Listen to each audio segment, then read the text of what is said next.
It was nearly midnight when the man behind the tallest gates in Willow Ridge caught sight of her. She was seated on the ground, legs folded tight beneath her, as if trying to vanish into herself. A child, barely more than a bundle, rested against her chest. His breath, shallow. Her eyes, red. Her frame, trembling from more than the cold. From his window, he could only see pieces of her, knuckles white from holding on too tightly. Lips pressed to the boy's forehead, eyes closed like she was begging the night to pass. He didn't know her name, didn't know her story. But something told him this woman had once carried hope like fire in her hands, and now she was reduced to quiet pleas in the dark. Inside, Corbin Hale stood perfectly still. The glow from the chandelier behind him lit the marble walls of his entrance hall. He'd just put his daughter to bed, kissed her on the forehead like he did every night, told her he'd be right back down. He didn't expect to see anyone beyond those gates.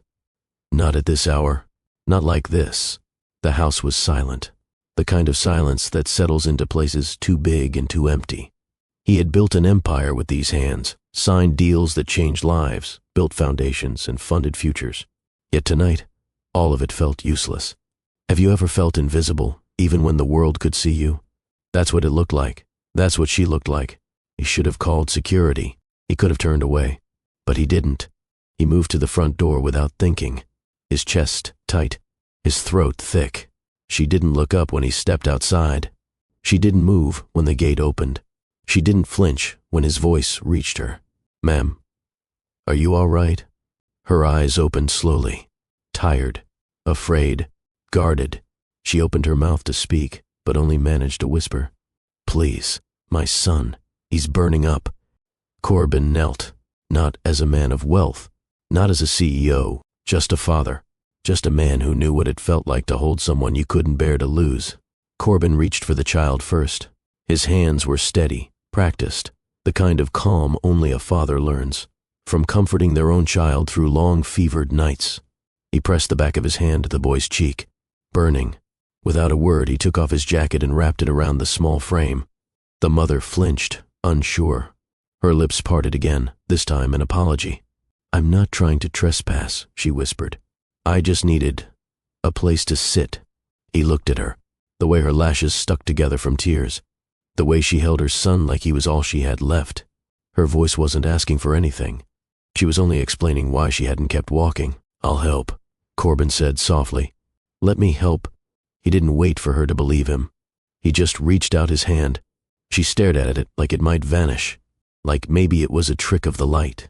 Then, after a pause that broke something in him, she placed her palm in his. He led them both inside, and the moment the door closed behind them, a silence hung in the space. Between past and present, a silence neither of them knew how to fill yet. Inside the foyer, she stood under the glow of polished light, dripping quietly onto the tiled floor. Her son stirred in her arms. Corbin motioned to the long velvet bench near the fireplace.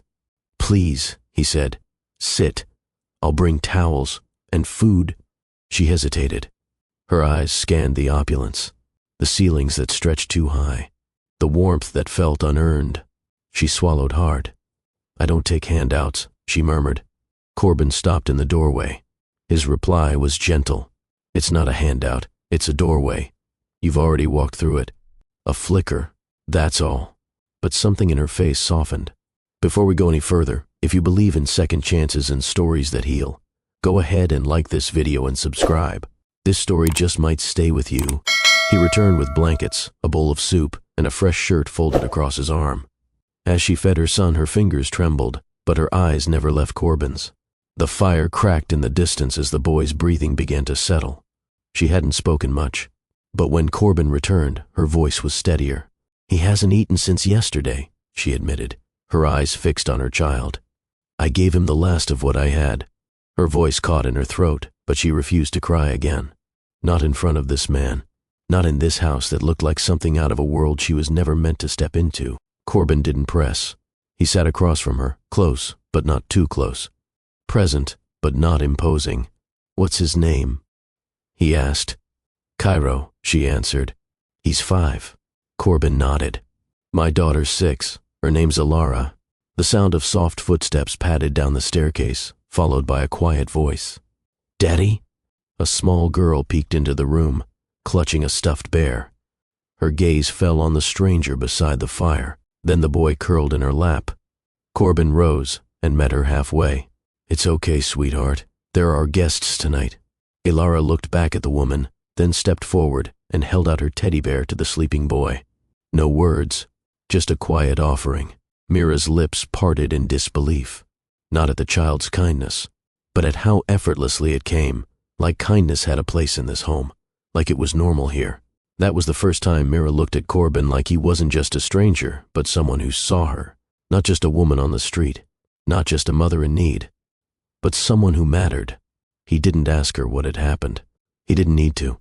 Some truths cling to the skin, and others fall between every word you're too tired to say. He simply nodded once and whispered, "You're safe now." And for the first time in weeks, she believed it. What happens when two broken hearts meet on opposite sides of the gate? Stay with us, because this isn't just a story of hardship. It's a story of healing, hope, and a kind of love that can only be born when two people stop running from life, from loss, from each other. There are houses that impress you, and then there are houses that quiet you. Corbin Hale's estate stood at the crest of a sloping hill, its broad stone exterior washed in the gold light of dusk. Not flashy, not garish, just still and wide and proud. It looked like the kind of place where memories should echo from every hallway, where laughter should bounce off polished banisters and music should hum beneath dinner conversation. But it was quiet, far too quiet. Corbin stood near the window of his private study, glass of untouched, scotch in hand, watching shadows stretch long across the floor. The scent of burning cedar from the fireplace filled the room, familiar and comforting. But even comfort has its limits when no one shares it with you. He wasn't a lonely man by design. Life had carved him into one. 3 years had passed since the world slipped from beneath him, since her voice stopped carrying through these halls, since mornings turned to tasks and nights into silence. Her name had once filled this place, Lily. She had a way of turning every ordinary thing sacred. The kitchen table with crayon stains, the patio plants that bloomed against all odds, the reading nook where she'd fall asleep mid-chapter. Even now, years later, he hadn't touched that space. Her last dog-eared book still rested beside the cushion, as if she might come back and ask where she left off. But she wouldn't. So instead, Corbin built things. Companies, deals, a future for Ilara. That's what she would have wanted. He turned from the window and looked at the photo on his desk, Lily holding Ilara in her arms, barely 6 months old. Her smile wasn't wide, but soft, assured, the way she always was. Ilara. If there was one thing that kept Corbin breathing through the ache, it was her. 6 years old, bright-eyed, always talking to herself in song. She had Lily's patience and his intensity, a child made of curiosity and contradictions. She was why he woke up at 5 every morning, why he made blueberry pancakes every Sunday, even when they both knew they'd burn. He didn't just raise Ilara, he needed her. She was the heartbeat this house still had. Ilara sat cross-legged on the rug in the family room, surrounded by picture books and mismatched puzzle pieces. The television was on, but muted. She preferred making up her own stories. Stories where bears wore scarves and trees could talk. Stories where mothers never disappeared. Corbin watched her from the kitchen doorway, arms folded loosely across his chest. There were some things about fatherhood no book prepared him for. The guilt of not having all the answers. The strange ache of hearing her laugh. Because it sounded so much like her mother's, it stole the breath from his lungs. "Daddy?" she asked, not looking up from her pile of stuffed animals. "Yeah, baby. Do you think clouds ever cry because they miss someone?" Corbin blinked, caught off guard. She always did this, dropped poetry without trying. Lily had done the same. He walked over and sat beside her, brushing a strand of hair behind her ear. "Maybe they do," he said gently. "Maybe that's why they rain." Ilara tilted her head, like she was storing that answer away for later. Then she returned to her bear with the pink ribbon. "This one's name is Ivy," she informed him. "She lost her mom too, but she has a friend who helps her feel brave again." He didn't answer right away. Instead, he kissed the top of her head and stood. "I'll be right back, okay?" She nodded, already lost in the world she was creating again. Corbin moved through the house quietly, every room familiar but distant, like walking through the pages of someone else's story. The art on the walls, the polished floors, the grand piano no one played anymore, it all held echoes. but the echoes had grown tired. He passed the library, the kitchen, the wide corridor leading to the sunroom, and just as he stepped into the front hallway, something outside caught his eye. A figure. He paused, stepped closer to the tall window. It took a second to make sense of what he was seeing. There, just beyond the gate, a woman sitting on the ground, shoulders hunched, holding something. No, someone, a child, tucked close against her chest. Even from a distance, her stillness read as desperation, not movement, not panic, just the heaviness of someone who had nowhere else to go. She sat at the edge of everything he owned, but belonged to none of it. Near the tall gate, just beneath the soft light of the stone pillars, the woman curled around her child like a shield. Her hair clung to her face. Her hands were bare. Her coat, if you could call it that, looked more like a blanket someone had given up on long ago. Her chin rested atop the child's head, and every so often her shoulders jerked slightly, tiny shudders she clearly tried to control. Corbin didn't move. There were cameras, sensors, guards on call if needed, but this wasn't a threat. It was something far more disarming. It was need. Quiet, unspoken need. The child shifted against her chest, and she looked down quickly, adjusting his position. Corbin could almost feel the urgency in her hands, the worry no mother could hide when something felt wrong. He pressed his palm to the glass. A woman and her child, on the outside of a gate built to keep the world away. He stepped back, then walked briskly to the front door. His keys, his phone, he left them on the console table. He didn't need anything in that moment except the instinct that told him, go to her. Now, the front door opened with a low creak. The night air brushed past his face. A few leaves rustled in the garden path. Somewhere far off, a dog barked once, then fell silent again. He walked down the front steps, feet crunching lightly over gravel. As he reached the edge of the driveway, he unlocked the gate from the small control post near the wall. There was a faint buzz, then a metallic click. The gate slowly pulled back. She startled, pulled the child tighter against her. He held up his hands, gentle. "I'm not here to hurt you," he said quietly. She didn't answer, but she didn't run either.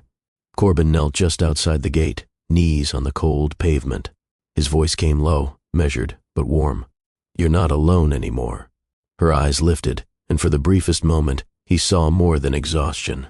He saw someone who used to dream, someone who never thought she'd end up like this. Someone who needed one person, not to fix her, but to see her. Before the sidewalks became beds and the sky turned into a roof, Mira Lee had a life built on plans. She had once walked hospital corridors with her head held high, wearing her white coat like armor. Sleepless nights buried in textbooks, endless rotations at county hospitals. She wanted to serve people no one else noticed. Families who fell through the cracks, who worked too much to afford care and too little to qualify for help. She'd grown up watching her father clean hotel rooms by day and stack shelves at night. He never complained, but his back had been early. He coughed through winters, and still he'd saved every dollar to send her to school. She was going to make that sacrifice mean something. But there's a thing life does sometimes. Just when you're closest to the finish line, it rearranges the path beneath you. Her father passed the same week she took her Step 2 board exam. A sudden heart event, no warning, no goodbye. She flew home that night, exam unfinished. The hospital held his body for 2 days because the life insurance policy he'd paid into for years had expired the month before. That was the first time Mira skipped meals to make sure Cairo didn't notice her crying. Her fiancé, Daniel, was supposed to be her support system, her stability, her partner in both medicine and in life. But grief changes people, or maybe it just reveals them. By the 3rd week of unpaid rent, Mira came home from working a double shift at a diner to find her keys didn't fit the door. Daniel was gone. So was the rent money. So was his number. She pounded on the door, begging the landlord. But the response was simple: not your name on the lease. Not your problem. She and Cairo spent their first night outside in the back of a broken down Toyota that had sat unmoved for months behind a gas station. That night, she pulled Cairo close and whispered stories about galaxies and starships.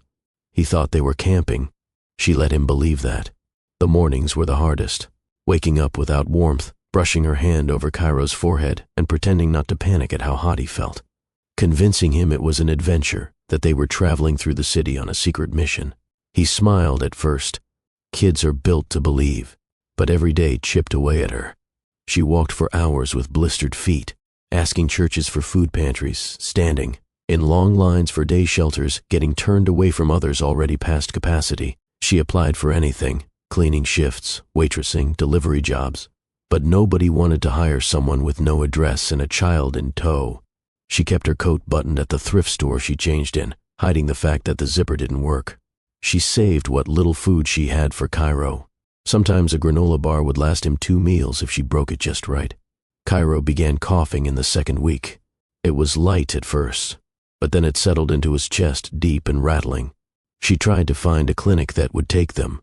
One had a free walk-in program, but the earliest slot was 3 weeks out. Another offered a cough suppressant, but wouldn't see Cairo without an ID. He didn't have one. She didn't have his birth certificate. It had been in the folder Daniel left behind. So she waited, rocked him at night, pressed damp cloths to his skin, prayed to a God she hadn't spoken to in years. By the 3rd week, Mira had stopped checking her reflection. Her eyes had sunken, her cheekbones sharpened. But worse than the hunger or the cold was the growing silence in her boy. Cairo, usually curious, full of questions about ants and birds and clouds, had grown quiet. He no longer asked why they were moving so much. He just followed her, small hand in hers, head tilted to her shoulder. That night she found the tree outside the mansion completely by accident. She wasn't looking for shelter anymore. She was just trying to stop walking. There was space under the branches, grass that hadn't been walked through, a strange calm in the air. She sank to the ground and pulled Cairo close. He was burning up again. She hadn't eaten in 2 days. Tears filled her eyes before she could stop them. She bit her lip to keep from sobbing too loud. Her body shook, not from the cold, but from helplessness. Comment below, what would you do if a stranger knocked on your gate in the middle of a storm? Because she didn't expect anything, not kindness, not help, not a door opening from the kind of house that usually stayed locked. Mira tucked Cairo closer beneath the blanket, folding it over his chest again and again as if layering cloth could replace medicine. His lips were dry, his skin flushed. He whimpered in his sleep, a sound she had come to dread. Her arms ached from holding him, but she didn't loosen her grip. The pain kept her awake. It also kept her human. There had been a time, just a few months ago, when she had structure, a morning alarm, a class schedule, a place to belong. Now time had no shape, only passing light and deepening dark. The glow from the mansion spilled across the ground like something unreal. It wasn't just the beauty of it. It was the silence around it, how untouched it seemed by the chaos she carried. She felt filthy beside it, not just in body, but in spirit. She leaned her head against the tree and closed her eyes, not to sleep. She was too afraid of what might happen if she let go, but just for a moment, to rest her mind from the loop it kept playing. You failed him. You're not enough. You can't fix this. Mira had grown up watching her father survive things people didn't talk about, foreclosures, layoffs, bills stacked like enemies.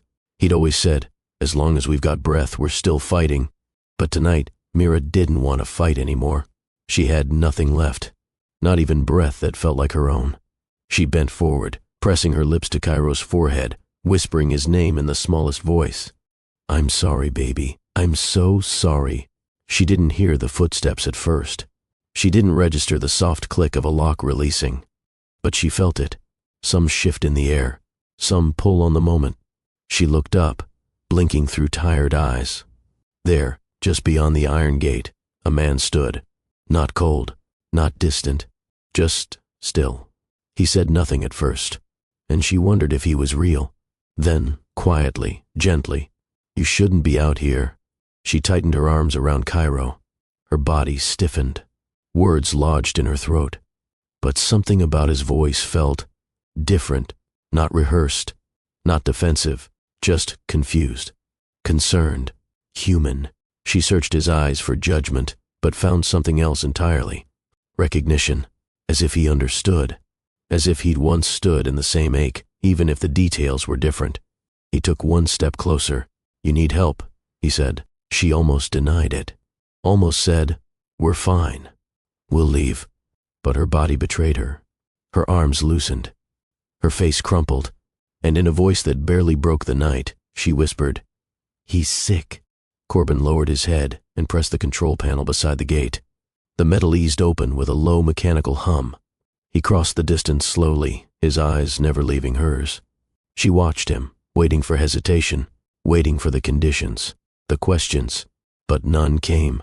Only a hand, extended, offered without demand, without strings, without expectation. She looked at it, calloused, open, steady, then back at Cairo, whose breath now came in faint, uneven puffs, and for the first time in what felt like forever, she let someone help. The door closed behind them with a soft click, but to Mira it sounded final, like she had stepped into a world where the rules were different, one where she didn't know how to breathe properly. Her fingers still clutched Cairo's jacket, even though her arms were shaking beneath the weight. The light inside was warm and golden, casting soft glows on cream walls and wood accents. The air smelled faintly of vanilla and something simmering in the kitchen, perhaps broth or stew. It had been so long since she'd walked into a home where something was cooking. Corbin didn't speak at first. He simply moved with quiet purpose. His footsteps padded along the floor, steady and unhurried, as though he understood that too much noise might startle whatever fragile thread of trust had just begun to form. He returned moments later with folded towels, a glass of water, and a small blanket. He set them gently on the bench beside her, then lowered his gaze. "There's a guest room upstairs," he said. "It's clean, it's warm. It's yours tonight, both of you." Mira looked up at him, hesitant. The words in her head were tangled. Thank you wasn't enough, but anything more felt too vulnerable. Too soon. She managed to quiet. "Why are you doing this?" He paused. There were a dozen things he could have said, about his own pain, about being a father, about watching someone suffer and knowing what that weight feels like. But he said none of those. Instead, his voice was even, soft. "This isn't charity," he said, meeting her eyes. "It's compassion." Her throat tightened. The words sat differently in her chest, like it didn't ask for anything in return. She nodded. Once, that was all she could manage. Corbin stepped aside and motioned toward the stairs. "The room is up there. I'll show you." She followed. Each step felt strange under her feet. Soft carpet, polished railing. Cairo stirred in her arms but didn't wake. His fever was still there, but his breathing had eased just slightly. For the first time in days, she wasn't terrified to blink. The room they entered was simple but beautiful. The bed was made with thick linens. There was a lamp beside the dresser, casting a low golden glow. A folded pair of children's pajamas sat on the edge of the mattress. "Your daughter?" Mira asked, nodding toward them. "Yes," Corbin replied. "She's about his size." Mira hesitated. "We don't want to be in the way." He shook his head. "You're not." She finally placed Cairo on the bed. He curled instinctively toward the pillow, arms clutching the blanket she'd wrapped him in. Mira sat beside him, brushing the hair from his forehead. Her hand trembled. Her breath hitched. Corbin turned to go, but as he reached the door, a small figure stood waiting there. Alara. She didn't say anything. She just looked at Mira, then at the sleeping boy, and slowly she walked over to the bed. Without a word, she held out her bear, the one with the blue bow Mira had glimpsed earlier in the living room. Mira blinked, stunned. Corbin watched silently. Alara placed the bear beside Cairo and whispered, "He can keep it." Then she turned and walked back down the hall. Mira stared after her, too overwhelmed to speak. When she turned to Corbin, her voice was a rasp. "She didn't even ask who we were." He nodded. "She didn't need to." Mira stood at the edge of the kitchen, unsure if she should step inside. The tile beneath her bare feet was smooth and warm, a small mercy her body registered with disbelief. Her hair was still damp from the shower Corbin had insisted she take, clean towels, fresh clothes folded on the counter, even a toothbrush sealed in its plastic sleeve. She had cried when no one was looking, quietly, briefly. Now, dressed in a soft t-shirt and loose pants that weren't hers, she stood in a house that smelled like roasted vegetables and fresh herbs, wondering how she'd arrived in a world that didn't feel real. Corbin glanced up from the stove. "You okay?" Mira gave a small nod. I don't remember the last time I was this clean." He didn't make it awkward, didn't try to fill the silence with apologies or compliments. He simply stirred the pot on the stove and said, "I made too much soup." Her lip twitched. Not quite a smile, but close. He motioned to the seat at the kitchen island. "Please, sit." She sat slowly, eyes drifting to the bowl he set in front of her, steaming, golden, full of carrots and potatoes and something she couldn't name but wanted desperately to trust. The spoon trembled in her hand, not from nerves but from fatigue. The first bite was cautious, the second involuntary. By the third, her eyes stung. She didn't mean to cry again, but there was something unbearable about being fed when you've gotten used to feeding everyone else first. Corbin leaned on the counter across from her, arms folded. He didn't stare. He just waited. Mira wiped her cheek quickly. "I'm sorry." "Don't be." She nodded, chewing slowly, letting the warmth of the broth do more than just fill her stomach. It calmed her chest, slowed the swirl in her head. "What's his name?" she asked, after a few minutes. "Cairo." Corbin tilted his head.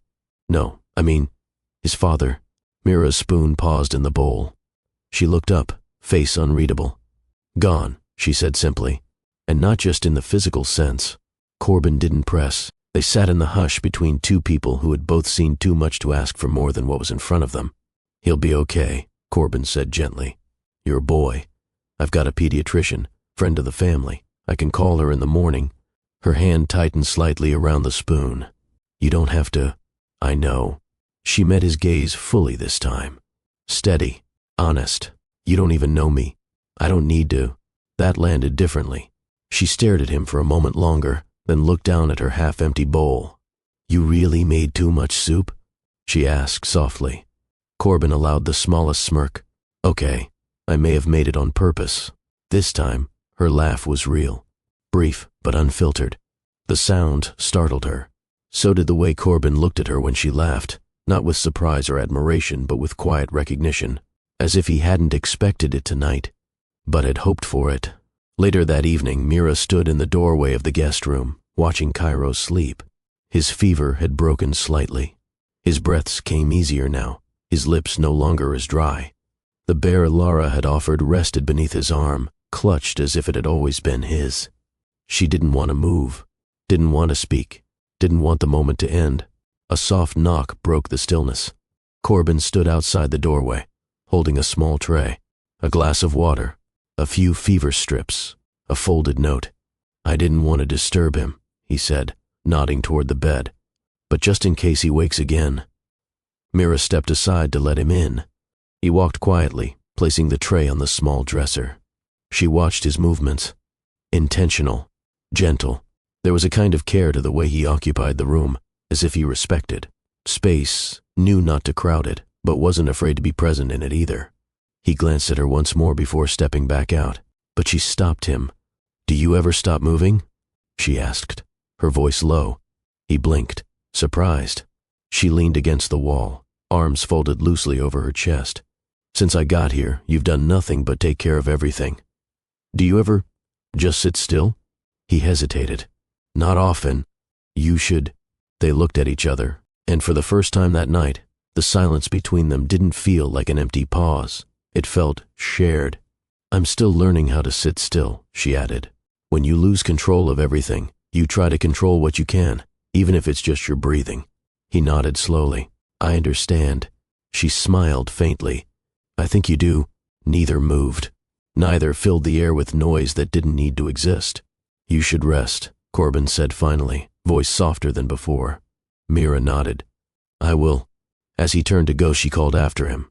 "Corbin?" He turned halfway. "Thank you." He didn't respond right away. Then, "You don't owe me anything." "I'm not saying it because I owe you." She paused. "I'm saying it because you didn't look away." Corbin held her gaze for a moment longer. A kind of unspoken truth passed between them, one that didn't require definition or decision. Then he nodded and stepped out, gently closing the door behind him. Mira lay beside Cairo that night and listened to the stillness. There was no rush of traffic, no coughing from strangers curled up nearby, no night patrols asking her to move along, only the slow rise and fall of her son's chest, only the faint creak of the house settling into its own breath. For the first time in what felt like forever, she fell asleep without fear. Downstairs, Corbin sat in the dim light of his study, a mug of coffee growing cold beside him. He wasn't working. He wasn't planning. He was just sitting still. And somewhere in that stillness, something shifted. The first few mornings passed like a slow exhale.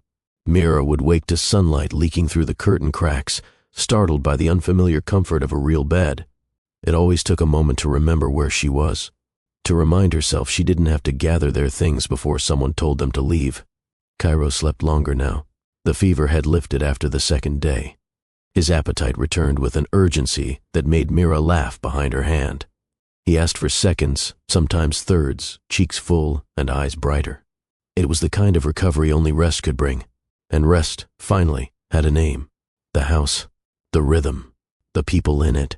Alara would knock lightly each morning, holding one of her bears or a drawing she'd made. She never asked to play. She simply arrived, softly, like a bird that lands near you without fear. Cairo took to her quickly. The two would sit in the sunroom playing word games or racing toy cars along the floorboards. They had a language only children understand, equal parts imagination and honesty. Their laughter filled spaces that had grown too quiet for too long. Mira watched from the doorway one afternoon as Cairo told Alara a story about a spaceship made of toast. Alara giggled so hard she fell over sideways. Corbin had walked in at that exact moment, and instead of interrupting, he stood beside Mira and watched. "They're good together," he said. She nodded. "He hasn't laughed like that in weeks." "You either," he replied. She turned to look at him. He wasn't smiling. He was just noticing. And something about that struck her harder than a compliment ever could. They found small ways to exist near each other. Mira began helping in the kitchen, not out of obligation, but instinct. She was used to earning her space. Corbin didn't protest. He handed her the cutting board one morning without a word, and from that day on, breakfast became their quiet ritual. They didn't talk much at first. Mira hummed while she sliced fruit. Corbin scrambled eggs like he'd done it 1,000 times. Occasionally, their fingers brushed as they reached for the same spoon. Neither pulled away. One morning, as Mira stirred honey into her tea, she looked up at Corbin across the counter. "I used to dream about having a kitchen like this." He glanced around, then back at her. "And now? I dream about having time to enjoy it." He nodded, then said quietly, "Healing is slow, but it doesn't mean it isn't happening." She looked down, letting those words land. Healing is brave, she thought. She just hadn't realized she was already doing it. By the end of the first week, Mira had begun folding the laundry. It started as a reflex. Cairo's socks were scattered across the living room, and Alara's tiny sweaters had been tossed near the stairs. Mira gathered them without thinking, smoothed the wrinkles, and started a small pile on the armrest of the couch. Corbin found her there later, carefully matching pairs and sorting by size. "You don't have to do that," he said gently. "I know," she replied, but her hands didn't stop. He didn't ask again. She found peace in doing small things. Folding, straightening pillows, loading the dishwasher. Not because she felt like a guest trying to earn her keep, but because these motions reminded her she was still capable of something. Corbin noticed, not in the way a man notices when someone's trying to impress him. It wasn't performance, it was presence, and he respected it. In the evenings, they found themselves in the same room more often than not. He worked on his laptop at the dining table, while she read a borrowed book in the corner armchair. Sometimes Cairo and Alara would fall asleep on the carpet beside them, mid-game, surrounded by stuffed animals and puzzle pieces. One night, Corbin looked up and saw Mira watching her son sleep. Her fingers hovered just above his cheek, like she was afraid touching him might wake him, or prove he wasn't real. Corbin's voice broke the hush between them. "You're doing more than surviving now." Mira turned, her expression guarded but soft. "Sometimes I don't know if I deserve that." He closed his laptop. "Deserve what?" "This much kindness." Corbin held her gaze. "You don't earn kindness. You just accept it." The words sat heavy between them, not because they were difficult to hear, but because they were too simple to reject. She looked away, blinking. "You say things like that as if it's easy." "It's not." "Then why do you keep saying them?" Corbin leaned forward, elbows on the table. "Because I had to hear them once. From someone who refused to let me shut down." Mira studied him. For the first time she realized, his strength didn't come from control. It came from having been undone before, from putting himself back together, piece by piece. Maybe that's why she didn't feel broken around him. Just unfinished. Later that night, Corbin walked past the guest room on his way upstairs and paused. The door was open just a crack. Mira was sitting cross-legged on the bed, brushing Cairo's hair with a small wooden comb. Her movements were slow, almost reverent, as if each stroke brought her closer to remembering who she used to be. He didn't say anything, but she looked up anyway, somehow sensing he was there. He nodded once. She returned it. And that was it. No conversation, just a glance. But sometimes, a glance says more than 1,000 reassurances. The night sky stretched above them, vast and quiet. Mira sat on the porch steps, a blanket wrapped around her shoulders, her hands curled around a mug of mint tea. She hadn't planned to come out here. But after tucking Cairo in, something pulled her toward the hush of the evening, the kind that didn't ask anything of her, just let her be. Corbin stepped outside a few minutes later, holding his own cup, barefoot, quiet. He didn't ask to sit beside her. He just did. They stared ahead in silence, the occasional rustle of wind through the trees filling the space between them. Somewhere inside, the dishwasher hummed. The house felt alive, but calm. Mira sipped slowly. "Your daughter's sleeping?" "Out cold," he said with a faint smile. "She's been waiting all day to play dress-up with Cairo again tomorrow." "She's kind," Mira said softly. "She gets that from her mother." The mention of her stopped the air briefly. Corbin didn't flinch. "She passed 3 years ago," he continued, tone steady. "We were coming back from a weekend trip. She went into cardiac arrest on the road.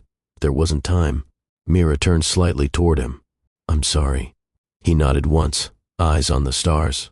"So was I, for a long time.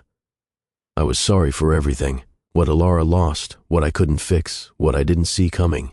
He took a breath. "But grief eventually teaches you how to carry things you thought would crush you." Mira stared into her mug. "Then my father died the same week I dropped out of med school." She hadn't told anyone that, not even herself in a complete sentence. Corbin didn't interrupt. "I couldn't afford to stay in the program. He'd been saving for me since I was 13, working 2 jobs. After he passed, I just unraveled." She looked up, blinking hard. "And then the man I thought I'd build a life with walked away too." She let the words settle, raw and real. "I kept thinking there would be a bottom," she said, "but it kept getting lower."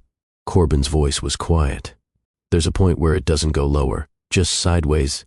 Mira let out a tired laugh. "You speak like someone who's been down there." "I have." They sat for a while, their tea cooling between their palms. "Can I tell you something?" she asked suddenly. He nodded. "I don't know what this is," she said, "or what it's supposed to become, but I haven't felt this safe in a long time, not even before everything fell apart." Corbin didn't respond right away. He just reached over and placed his hand gently over hers. No pressure, no agenda, just presence. "You don't have to know," he said. "You just have to feel safe being here." She looked at him, really looked at him, not as a man who opened his door, but as someone who opened his life. Her voice cracked a little. "Do you always talk like this?" "Only when someone's listening. If you believe love shows up when we least expect it, share this story with someone who needs that reminder."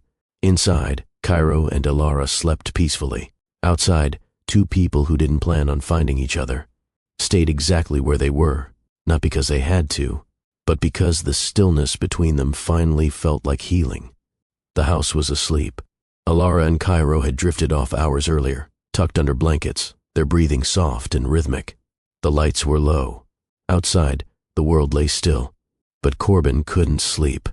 He'd closed his laptop. He tried reading. He even walked the upstairs hallway twice, checking on Alara, adjusting the thermostat, brushing a hand across the polished banister like it might settle his mind. Nothing worked, so he found himself in the kitchen again. He didn't turn on the overhead lights, just the small one over the stove. A warm, amber glow stretched over the marble countertop, casting quiet shadows across the room. He poured a glass of water, stood there in silence, tried to settle the weight in his chest. Footsteps, light and hesitant, broke the stillness. He turned. Mira stood just inside the doorway, wearing the same navy shirt she'd worn to sleep and a pair of cotton pants that barely brushed her ankles. Her hair was slightly tousled, her eyes heavy but awake. She didn't apologize for intruding. She didn't ask what he was doing up. "Couldn't sleep?" she asked softly. He shook his head. You. She gave a tired smile. Same. He reached for another glass, filled it, and handed it to her. Their fingers touched briefly. Thanks, she whispered, holding it with both hands like it was something fragile. They stood there in comfortable quiet. Mira leaned against the far counter, looking down at the kitchen floor. I've always had trouble sleeping in new places. Even safe ones? Especially those. Corbin understood. She took a sip of water and let the silence breathe. Sometimes, she continued, it's like the body doesn't trust the quiet, like it's waiting for the noise to come back. He nodded. You're not alone in that. She looked at him, really looked at him. Do you still think about her? She asked gently. He didn't need to ask who. All the time, he said. Not in the same way, but yes. Mira walked slowly toward the kitchen island and sat on one of the stools. What do you remember most? Corbin leaned back against the counter, arms folded loosely. She used to hum when she was thinking, never realized it. And she hated being cold, but always forgot her coat. Mira smiled at that. I used to talk to my father through the radio, she said. When I was little, I thought he could hear me if I pressed my ear to the speaker. That sounds like something Alara would try. Or Cairo, Mira added, the smile widening. He once said he could send thoughts through walls. Corbin chuckled softly. Their laughter wasn't loud. It was quiet, shared, weightless. Then came the stillness again, familiar now, but not empty. Corbin moved to sit across from her. I don't want to cross any lines, he said carefully. But I'm glad you're here. Mira's gaze fell to her glass. I didn't think I'd feel anything like this again. He waited. She looked up. Safe, she finished. I didn't think I'd feel safe again. His hand reached across the island. Not fast, not demanding. Just a slow gesture of presence. She hesitated only for a second before placing her hand in his. They didn't speak for a while after that. They didn't need to. Mira's hand in his was small, but her grip was steady. They sat across from one another, connected only by touch, and yet something unspoken passed between them. Like each had been carrying something unsayable for too long, and this moment had made space for it. Corbin ran his thumb lightly across the back of her hand. Her skin was cool, slightly dry, and real in a way that made the whole night feel suddenly grounded. I think, she said quietly, that I stopped trusting moments like this a long time ago. He didn't ask why. He didn't need to. The pieces were already there, betrayal, abandonment, silence. Not just from others, but from the universe itself. I get it, he replied, voice low. Do you? I remember the first time someone offered to take care of Alara for a weekend so I could rest. I said no, not because I didn't trust them, but because I didn't know how to be without her. Grief made me afraid of rest. Like if I stopped for a second, everything I'd held together would come apart. Mira looked down, blinking. That's exactly what it feels like, she whispered. He nodded. It's not weakness, it's survival. She let those words settle. Then, why do you talk like this? Like every sentence knows where to land. Corbin gave a soft smile. Because I know what it's like to not be heard. That silence again. Not empty, but full. He stood slowly and walked around the island, stopping just a few feet away from her stool. She turned slightly to face him. I don't want to do anything you're not ready for, he said gently. I'm not ready for anything that ends, she said, just as softly. I don't start things I don't plan to hold. They stayed there in the stillness. She rose from the stool slowly, the blanket she'd brought falling to the crook of her elbows. They stood close, not pressed together, but aligned. I haven't been touched in a long time, she admitted, eyes searching his. Corbin lifted his hand and rested it softly at her jaw. He didn't rush. He didn't pull. He waited. Her breath came shallow, but not from fear. From the sheer unfamiliarity of feeling seen without being stripped. He leaned in slowly, watching her eyes. She didn't close them, not until the last second. Their lips met. There was no urgency, no fire demanding attention. It was gentle, anchored, reverent. The kind of kiss that came from choosing to be present, not from the pull of need. It didn't deepen. It simply lingered. And when they parted, Mira's eyes opened slowly. She looked at him, not in awe but in understanding, as if something had just been rewritten in her chest. Corbin stepped back slightly, giving her breath. She didn't move away. I didn't expect that to feel so safe, she said. I didn't expect to want it that much, he replied. She smiled, small, real. Let's not explain it. He nodded. Agreed. Corbin led her into the living room, not with his hand, but with a glance, an invitation, not a pull. Mira followed, the edges of her blanket brushing against the floor. The house was silent, but it didn't feel empty anymore. The fireplace still held its glow. He reached down, stirred the embers, and added a new log, coaxing it gently to life. Mira sat on the edge of the couch, drawing her knees close, the warmth curling around her. Her gaze settled on the flames. For a long time, neither of them spoke. I don't know what this is, she said finally. It doesn't have to be anything yet, he replied. She looked at him. That's the first time someone said that without it sounding like an excuse. He gave a half smile. It's not. It's permission. She leaned back into the cushions. I forgot what it felt like to be wanted, without being needed. Corbin sat beside her, careful not to close the space too quickly. And I forgot what it felt like to want, without trying to fix. That landed. Mira's head turned slightly, and her eyes found his. She didn't say anything. She didn't have to. He didn't reach for her again. This time, she leaned toward him. Her head came to rest lightly on his shoulder. His arm moved behind her slowly, cradling the back of her neck. It wasn't planned. It wasn't meant to lead anywhere. It was simply contact, real, human, healing. She closed her eyes. I don't want to sleep yet, she murmured. You don't have to. I just want to be still. With someone. He nodded. You are. Minutes passed, maybe longer. Time bent around the comfort of being held without question. Her breathing slowed. So did his. And when she shifted slightly to curl closer, his hand moved gently along her spine, not in want, but in reassurance. They said nothing more. They didn't need to, because sometimes intimacy isn't in the kiss. It's in the way someone holds silence with you and makes it feel like shelter.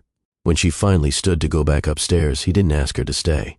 She didn't ask him to follow, but she paused at the base of the stairs and looked back. Good night, Corbin. Good night, Mira. And in that single exchange, something unnamed passed between them. Not a promise, not a plan, just a presence that would be there again tomorrow. Because once safety is felt, the heart begins to open, without permission, without labels, without fear. The mornings felt different now, not just quieter or brighter, but fuller, like the air had shifted, as if it had made room for something gently returning to life. Mira stood at the kitchen counter, sliding pieces of toast onto plates, while Cairo and Alara played beneath the table with spoons and superhero capes. She didn't stop them. The clatter of silver hitting tile might have once seemed chaotic, but now it felt like music. Honest, wild, and real. She had started working again, just a few days a week at a small clinic downtown. It wasn't glamorous, but it reminded her that her hands still knew how to care. The staff had been kind, the work steady, and when she came home each evening, tired but fulfilled, there was always dinner, waiting, and two little faces ready to tell her every moment she'd missed. Corbin had shifted too. Where once his days were defined by meetings and travel, now he had drawn a line. A visible one. A choice. He took calls from home. Turned down 2 evening events. Cleared his weekends. It wasn't dramatic. He didn't announce it. He simply showed up more often, in the mornings, at lunch, at bedtime. Not hovering, not interrupting, just present. He watched Mira leave for work one morning, her coat pressed, her ID clipped to her collar. He watched her straighten Cairo's backpack and kiss his forehead before stepping out the door. He didn't say it then, but he felt it. Something inside this house had changed. Not with a bang, but with steady breath. Mira was becoming part of it. The kids transformed everything. Alara had taught Cairo how to braid a friendship bracelet from yarn. He wore his proudly, refusing to take it off even at night. In turn, Cairo showed her how to fold paper into frogs that jumped. The hallway was now home to a dozen crumpled animals that never quite landed where they were supposed to, but each had a name. Their laughter bounced off the walls. Their games turned the living room into a jungle, a spaceship, a bakery, and the adults, once strangers, once fractured, simply watched and softened. One evening, as the sun dipped behind the hills, Mira sat in the backyard watching the children chase bubbles. Corbin brought her a cup of tea and sat beside her on the steps. They don't know what they've healed, do they? She asked. No, Corbin said, voice low, and maybe they don't need to. Evenings in the Hale home no longer ended in silence. Now they ended with spilled crayons, mismatched socks, and bedtime stories told in pairs, sometimes with two voices overlapping, sometimes with one whispering softly while the other drifted off to sleep. Mira had begun tucking in both children. Alara had started asking for her. It began subtly, requests for Mira to help brush her hair, tie a bow, fix a loose button on her sleeve. And Mira, with fingers that once held surgical tools and stethoscopes, now braided strands with slow precision, feeling something unexpected tug in her chest each time Alara leaned back into her lap. One evening, after Corbin had stepped out to take a call on the porch, Mira sat cross-legged on Alara's bed, parting her curls gently and weaving them into a braid. The child's voice broke the quiet. "Do you have a favorite color?" she asked. Mira smiled. "Yellow, like honey." Alara tilted her head. "I think mine's lavender. It smells like bedtime." They were quiet for a moment longer. Then, without looking up, "Will you stay forever?" Mira's hands paused. The question wasn't said with desperation. It wasn't dramatic or even hesitant.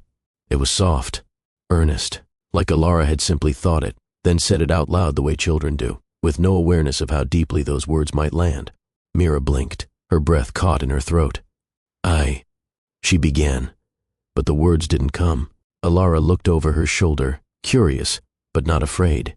"I just think the house feels better when you're here," she added simply. Mira placed a hand over her heart, then leaned forward and kissed the girl's temple. "I like being here," she whispered. It wasn't a promise, but it was honest. She tucked the blanket around Alara's shoulders, turned off the lamp, and stood in the doorway for a while, watching her fall asleep. Later that night, Corbin found her sitting alone on the edge of the couch, the soft glow of a table lamp washing over her face. "She asked if I'd stay forever," Mira said without looking up. He didn't ask who. She didn't ask it the way adults do. There was no edge to it, just truth. Corbin sat beside her. "And what did you say?" Mira turned to him, her voice quiet. "I didn't know how to answer." His reply came low, steady. "You don't have to answer it tonight. Tell us in the comments, what does home mean to you? Is it a place or the people in it?" The next morning, Mira stood in the hallway before anyone else had woken. The house was hushed, but it no longer felt foreign. It felt lived in. A dropped slipper halfway down the stairs. A drawing taped to the pantry door. Cairo's jacket slung over a kitchen chair like he owned the space, and in some way he did. She reached for her mug and filled it, the familiar scent of cinnamon and black tea grounding her. Outside, mist rolled lazily through the garden, softening the view. Mira pressed her fingers to the windowsill, watching the leaves stir. She wasn't waiting for anything, just breathing. Corbin walked in moments later, freshly showered, his sleeves rolled, eyes still heavy from sleep. "You're up early," he said. She turned toward him and smiled. "Habit. Can't shake it?" She shrugged. "I think I just like having a moment before the day begins." He nodded, pouring his own cup. They stood side by side for a while. The silence was not something to fill, it was something to share. "Have you thought about it?" he asked finally. "About what?" "What she said. Last night." Mira didn't respond right away. Instead, she turned back to the window. "I've been in 100 temporary places," she said. "Always looking at the door, always ready to leave when it got too much. But this doesn't feel like a stop." She paused. "It feels like something I never thought I'd be allowed to want." Corbin's eyes rested on her. "I don't want you to stay out of gratitude," he said quietly. I don't want Cairo to feel like a guest. I don't want to build anything on borrowed time." She looked at him. "Neither do I. They didn't need more than that." Later that evening, Mira took Cairo and Alara for a walk around the neighborhood. The children raced ahead, weaving between trees, balancing on the curb like it was a tightrope. Mira strolled behind them slowly, her pace unhurried. She noticed how the neighbors waved now, how the wind didn't feel harsh, how the sidewalk didn't feel like an edge she might fall off. There was a rhythm here, a gentleness. When they returned to the house, Corbin was waiting on the porch, a towel slung over his shoulder and a plate of cut fruit in his hand. He didn't say anything when he saw them. He just smiled. Mira watched the way Alara ran up to him, how Cairo followed without hesitation, and how her own feet didn't pause. She climbed the steps, sat beside him, took a piece of fruit from the plate without asking, and leaned her head against his shoulder. That night, she fell asleep holding Cairo's hand, and somewhere in her chest, the ache she had carried for so long no longer felt sharp. It felt quiet and full. It was the same tree, the same hill, the same curving path of stone, but everything about the moment was different. This time, the branches above her weren't just bare arms reaching skyward. They were clothed in soft pink petals, trembling gently with the breath of spring. Mira stood there quietly, just at the edge of memory.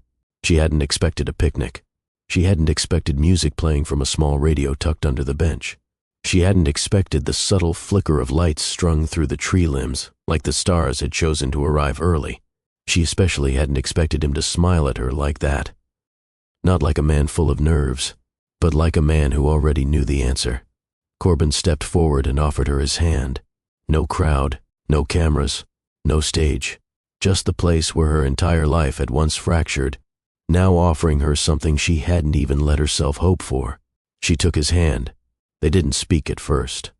He let her look around, at the blanket, the 2 glasses of tea, the little box beside the tray of berries. Mira's breath caught. "I didn't want to make it big," he said softly. "I just wanted it to be right."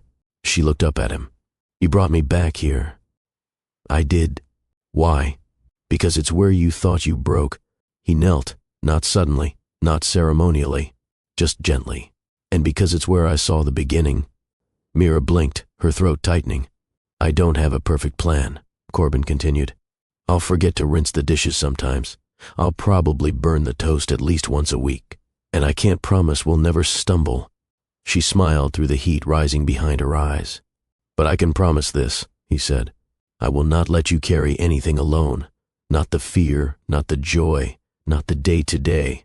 I want to build a life, not because I need to rescue anyone, but because I want to walk beside you, every messy, beautiful step."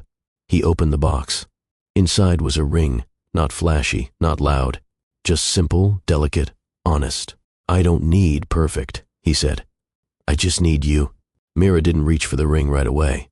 Instead, she looked at the man kneeling before her, not as a fantasy, not as a savior, but as a man who had made space for her when she was shivering on the edge of herself.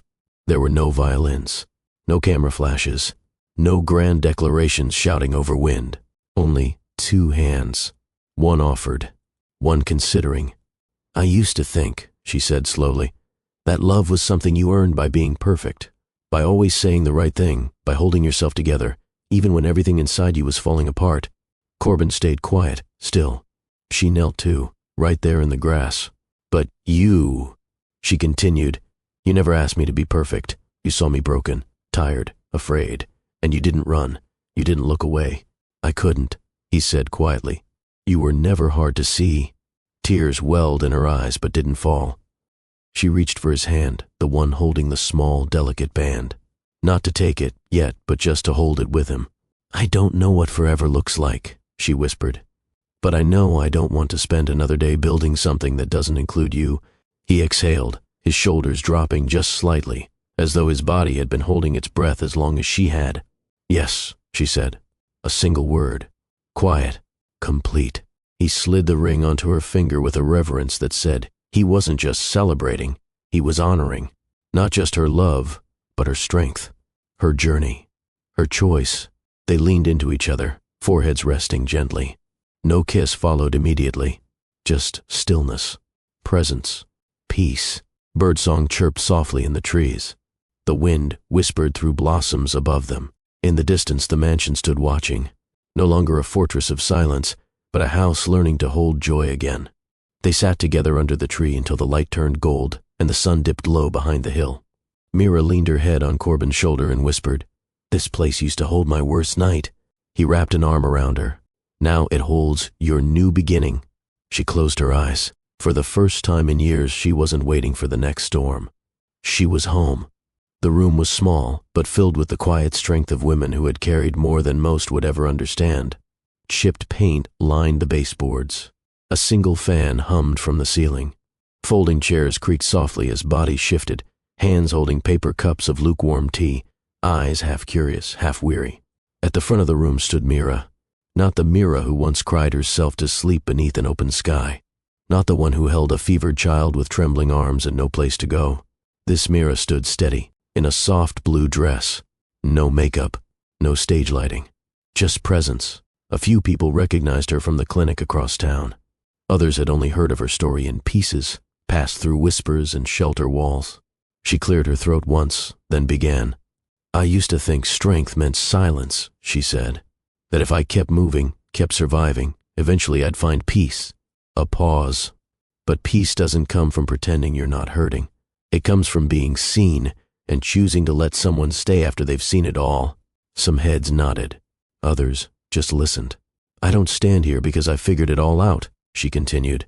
"I stand here because I didn't give up before something beautiful had the chance to begin." There was no script in her hand, no teleprompter, just memory. "I spent a night on the edge of everything I thought I had left," she said, voice steady. "I was hungry, my son was sick, and I had nothing but a torn blanket and the sound of my own breathing." She looked out across the room, eyes meeting eyes. But someone opened a gate. Soft murmurs rippled. Not because I begged, not because I deserved it, but because sometimes compassion is the only language that doesn't ask for a reason. She smiled gently. "That night didn't save me, but it offered me enough warmth to keep hoping." A woman in the second row wiped at her cheek, subtle but not ashamed. Mira continued. "I didn't fall in love because someone rescued me. I fell in love because someone stayed while I rebuilt myself." She took a breath, then said quietly, "And I let them." That landed. That stayed. "The truth is," Mira said, "we don't get to choose how we're broken. But sometimes we're given the grace to choose what grows in that brokenness." She stepped closer to the front row, no longer speaking at the room, but to the women in it. The woman with bruises behind her sleeves. The one who hadn't smiled since she arrived. The one cradling her baby like a shield. "I used to carry shame," she said softly. "Shame for not finishing school. Shame for trusting the wrong people. Shame for needing help." A pause. "But I traded that shame for honesty. I traded it for kindness. I traded it for purpose." Her voice trembled, not from nerves, but from conviction. "You may be here tonight feeling like no one sees you, like your worth has been drained, dried up by years of heartbreak, silence, and scraping by. But let me tell you something." She leaned in just slightly, holding their gaze. "You are not invisible. You are not used up. You are not too far gone." Silence. Thick, reverent. "You are still here. That means there's still something sacred in you that the world hasn't broken. Something that's waiting to rise." A quiet sniffle echoed in the back. No one turned. No one needed to.